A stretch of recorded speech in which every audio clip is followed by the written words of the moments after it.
to show you how to use a digital tire pressure gauge to check tire pressure, to inflate a tire, and if you accidentally are over pressure, how to deflate that with one tool.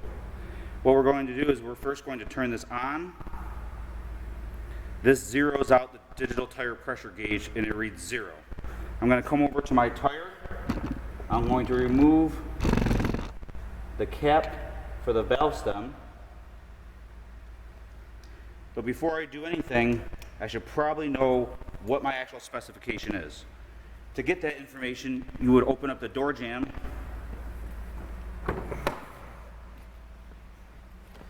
and typically there's going to be a sticker located right here.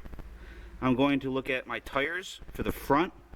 It calls out 32 psi.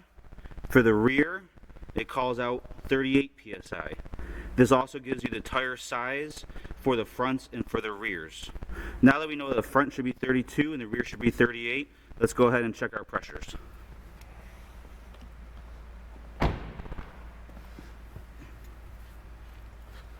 So what we're going to do, with this still reading 0, we're going to insert this.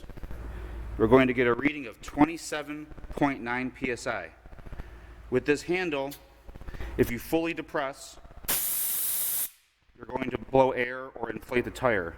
If you slightly press the handle, it will actually deflate the tire. I'll go ahead and demonstrate now.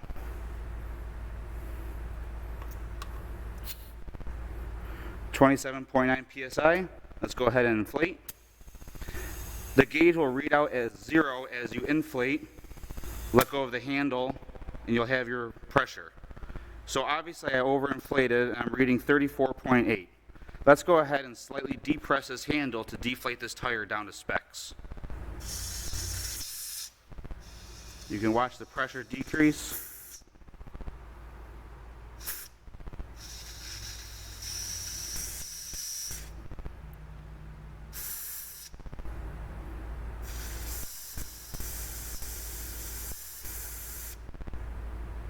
And right now we're sitting at 32.3 psi. I'm going to go ahead and call that good.